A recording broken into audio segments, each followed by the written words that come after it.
أعوذ بالله من الشيطان الرجيم. A'udzu billahi minasyaitonir rajim. Bismillahirrahmanirrahim. Assalamualaikum warahmatullahi wabarakatuh. Alhamdulillah. Alhamdulillah nahmaduhu wa nasta'inuhu wa nastaghfiruhu. Wa na'udzu billahi min syururi anfusina wa min sayyiati a'malina. May yahdihillahu fala mudhillalah wa may yudlil fala hadiyalah. Asyhadu an la ilaha illallah wa asyhadu anna Muhammadan abduhu wa rasuluh. La haula wala quwata illa billah. Para YouTubiah wonten channel Yuk Ngaji di Rumah Antik ingkang tansah kawula bektosi lan tresnani.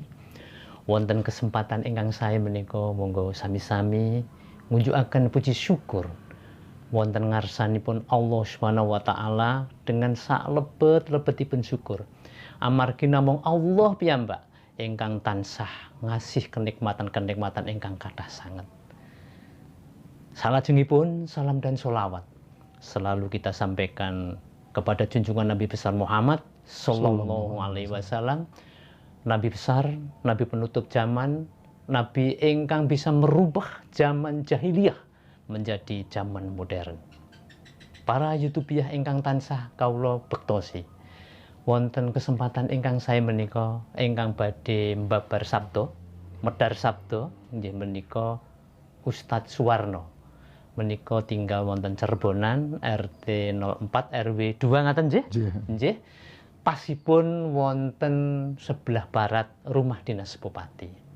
Ustadz Warno ini keseharianipun jadi imam di Masjid Baitus Salam, terus menjadi guru TPA ingkang tersebar di Karanganyar, muridipun cukup kathah.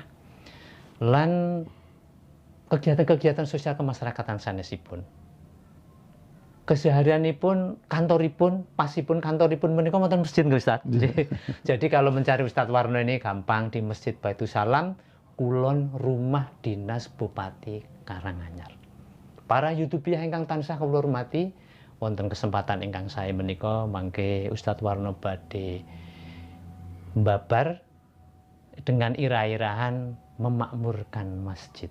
Memang masjid di akhir-akhir menika di tengah pandemi ini mengalami distorsi fungsi. Distorsi fungsi lah menika badhe dikembalikan dengan sangat baik. Ini sudah new normal bahwa masjid memang perlu kita makmurkan kembali.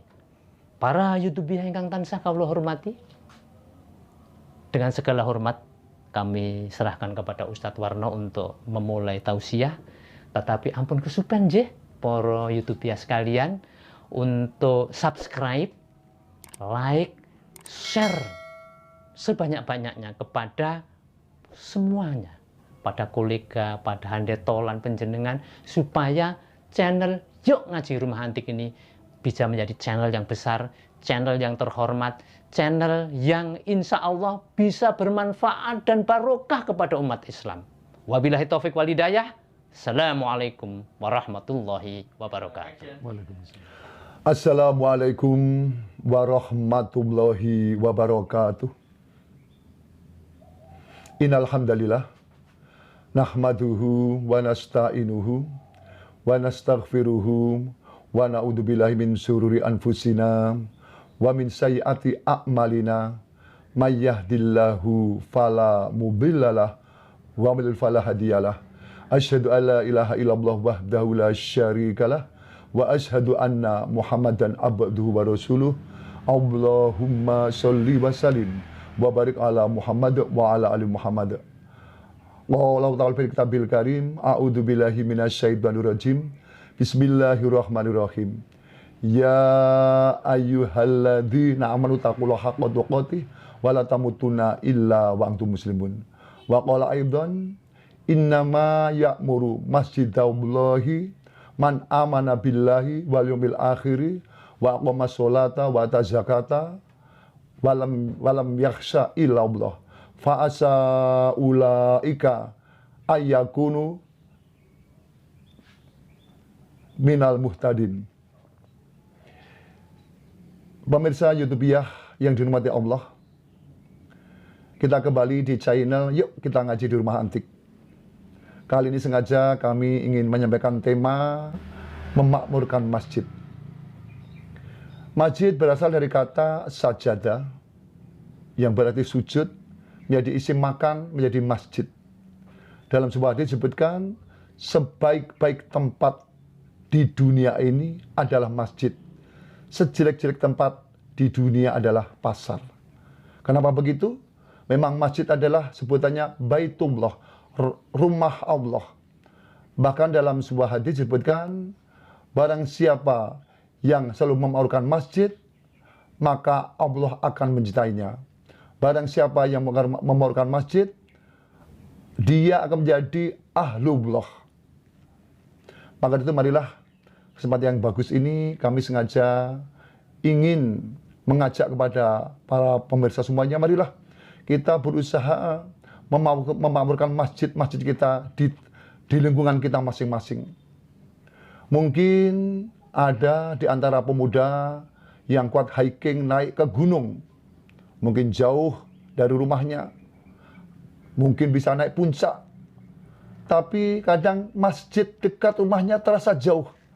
Dia tidak mampu untuk menghadiri sholat jamaah di masjid. Pada kesempatan ini kami ingin sedikit menguraikan tentang adab, tata cara, dan sekaligus fadilah, pahala memakmurkan masjid. Yang pertama, adab sebelum masuk masjid adalah kita sebelum masuk masjid membaca doa Bismillahirrahmanirrahim. Allahumma ftahli abwaaba rahmatik. Allahumma ya Allah, bukakanlah bagiku abwaaba rahmatik, pintu rahmatmu. Dan juga fadilah, keutamaan bahkan pahala memakmurkan masjid banyak sekali.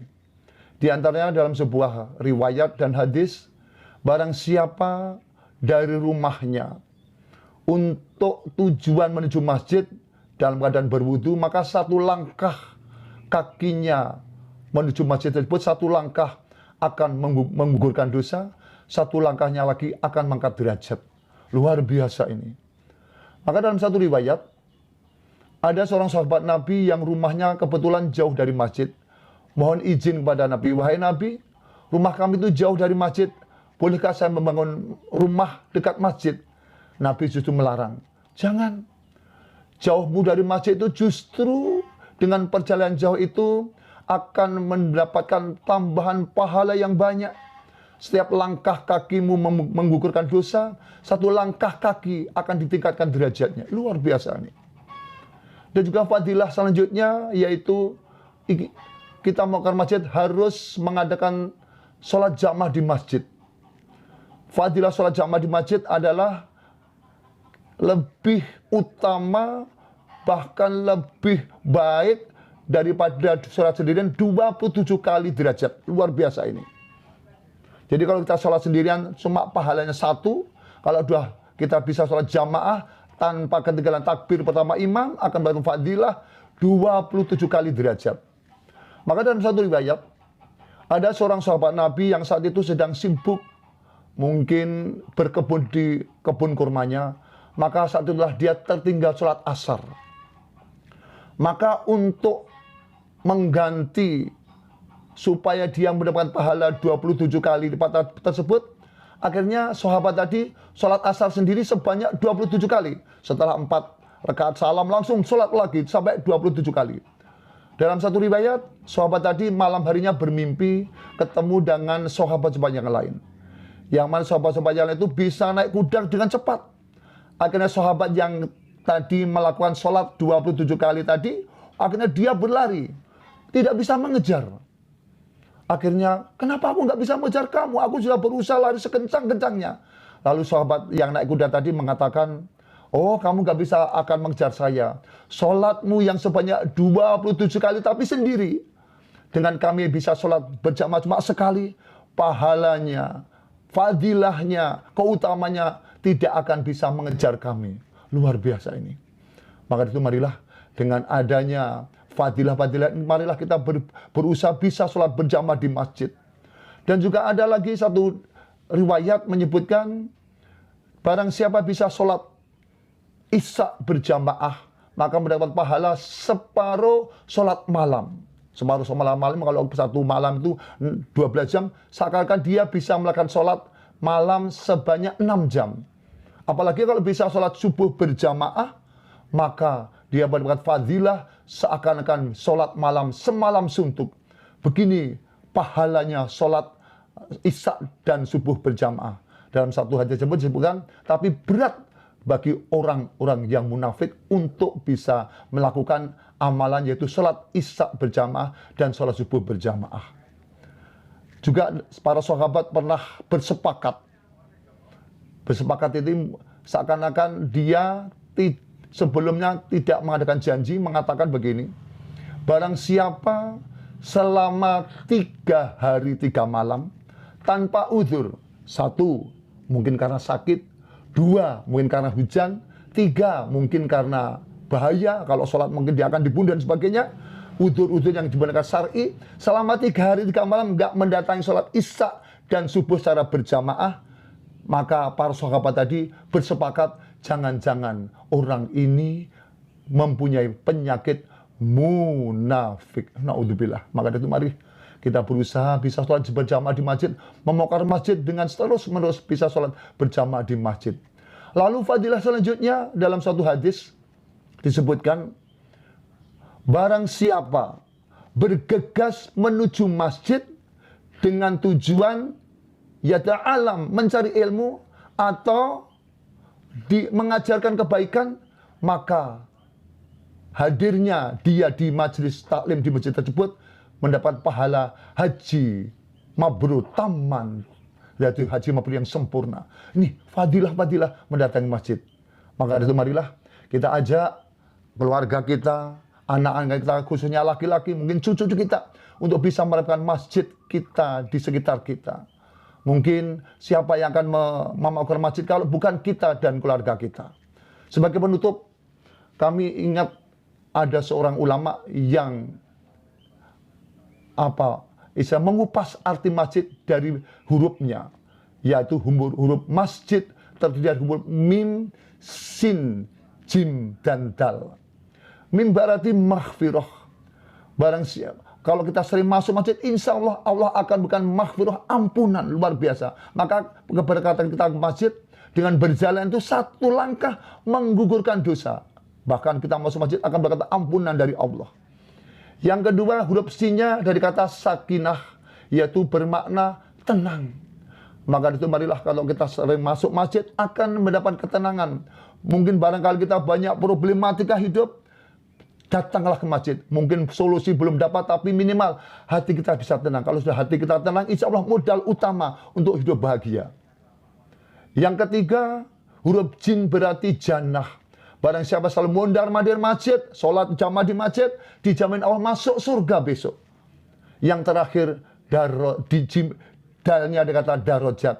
Barang siapa sering kedatang masjid, tadi disebutkan dalam masjid tadi, 1 langkah menggugurkan dosa, 1 langkah diangkat derajatnya. Maka dalnya bermakna darajat. Barang siapa sering mondar-mandir ke masjid, datang ke masjid, sholat jamaah di masjid, dia akan ditingkatkan derajatnya. Maka panggilan sholat, panggilan adzan, hayya 'alal shalah, hayya 'alal falah. Maka hendaklah kita di saat panggil hayya 'alal, bergegaslah menuju masjid untuk melakukan sholat.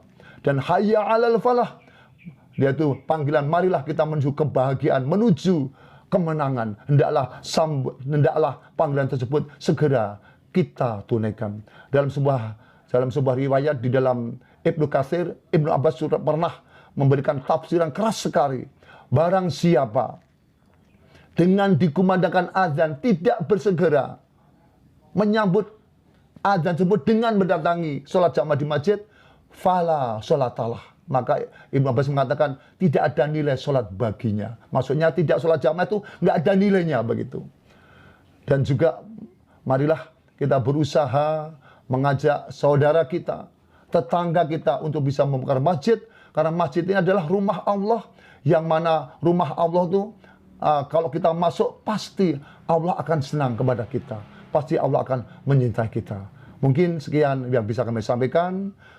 Tidak lupa protokol kesehatan menyebutkan jangan lupa memakai masker, menjaga jarak, dan juga mencuci tangan sampai bersih. Cukup sekian, terima kasih. Assalamualaikum warahmatullahi wabarakatuh.